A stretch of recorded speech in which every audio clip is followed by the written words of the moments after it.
Շնորհակալություն, պարոն Հարությունյան, ձեր տեսակետը խնդրեմ, ինչու է այսպիսի այլ մեկնաբանություն տրվում, բայց իրավակիրառ պրակտիկայում այլ իրավիճակ է ստեղծվում եւ կխնդրեմ նաեւ ձեր խոսքում անդրադառնաք, ինչու Սահմանադրական դատարանից պահանջվեց այսքան երկար ժամանակ,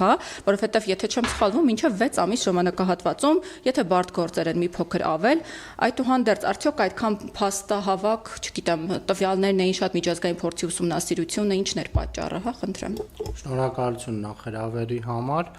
Տեսեք, Սահմանադրական դատարանի որոշումը ակնհայտորեն դատախազությունը փորձում է կիրառել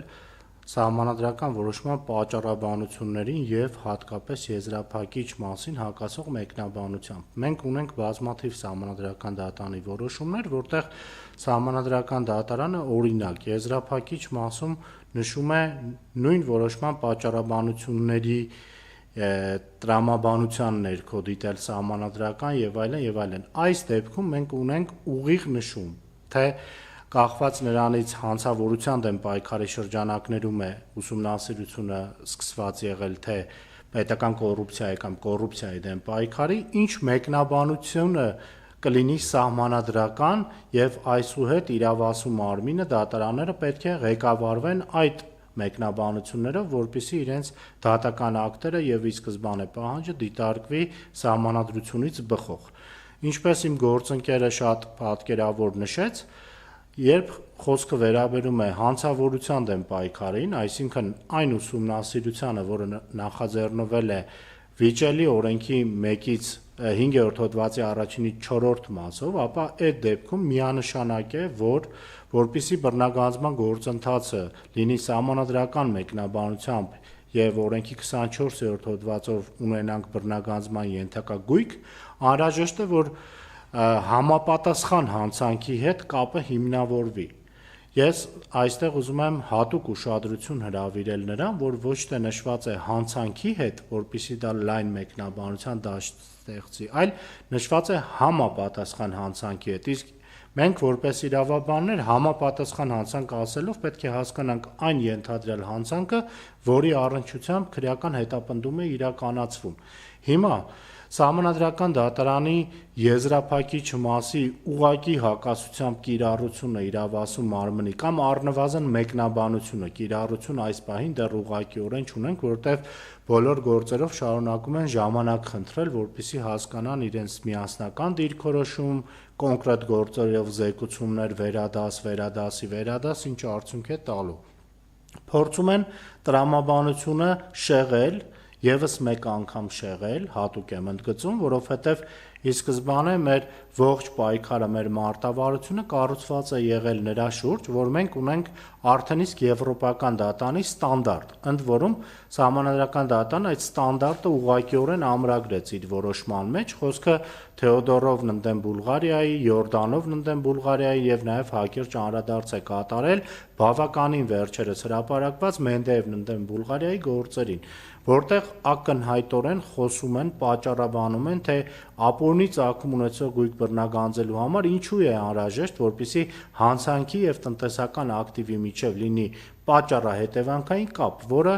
բոլոր հնարավոր եւ անհնար ձևերով անտեսվում էր իրավասու մարմնի կողմից եւ իրենց դիրքորոշումը միշտ այդ թվում գրավոր պատճառաբանում էին նրանով, որ գիտեք, մեր Հայաստանի Հանրապետությունը 4-րդ մոդելի պետություն է, որի համար չի կարա երբևէ կիրառելի լինի եվրոպական դատարանի ստանդարտը։ Ու սա շատ լուրջ մտահոգվելու տեղիք է տալիս։ Տեսեք, դուք նաեւ ձեր հարցադրմամբ անդրադարձաք, ինչու այսքան երկար տևեց։ Իմ կարծիքով այստեղ բացի իրավական պահից կա նաև որոշակի քաղաքական կոմպոնենտ այսքան երկար տևելու,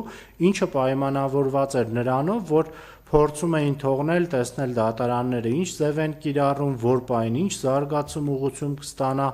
ամբողջ process-ը, նոր հետո կարծիք ասել։ Առավել անկեղծ կարող եմ ասել իմ կարծիքով, քանի որ զեկուցող դատավորը պատրաստվում էր արդեն ուղևորվել եվրոպական դատարան, կարծում եմ նաև որոշակիորեն այնտեղից եղավ ազդակ այս հարցին լուծում տալ նոր մեկնելու, ինչով պայմանավորված վերջի պահին գերհապճեպ եղանակով միանգամից նշանակվեց նիստ գրավոր կարգով եւ անցան դատական ակտի հրապարակման։ Ես կարծում եմ այն մեկնաբանությունը, որը տալիս են ու ուղիղ հակասության մեջ է մտնում եզրափակիչ մասի հետ, նաև պայմանավորված է այն հանգամանքով, որ այս որոշումը իմ կարծիքով գրվել է մի քանի օրում, այնինչ 4 տարի, 3.5-4 տարի տևել է մինչև որոշումը հրապարակվի։ Սա աննախադեպ է, նման բան ես երբեք չեմ հիշում Սահմանադրական դատարանի կողմից, ամեն պատճառաբանությամբ կասեցնել ու երկարացնել հնարավոր գործընթացը։ Իդեպ գրավոր ընթացակարգի մասով, որ նշեցիք, դա որքանով էր արդարացի, հա, հենց գրավոր։ Միանշանակ արդարացի չէր, այդ հարցին մամուլով բազմիցս առիթ եղել է անդրադառնալու, այդ թվում եւ հիմնականում նաեւ պարոն Դավիթ Հարությունյանի արձագանքը, ով հենց անմիջապես հանդիսանում էր ընդդիմադիր խմբակցության ներկայացուցիչը ազգային ժողովում եւ այն դեպքում, երբ կա հանրային հետաքրքրություն, կա լայն շրջանակ, ովքեր հետաքրքրված են, դա ինքնին բավարար պետք է դիտվեր այս նիգորբանը process-ը բանավոր ընթացակարգով տանելու։ Ընդ որում նաև հատուկ միջնորդվել է նույնիսկ գրավորից հետո, որպիսի բանավոր ընթացակարգով քննարկվի, բայց դա մեր համար հասկանալի պատճառներով մերժվել է, ընդ որում Սահմանադրական դատարանի մասին օրենքի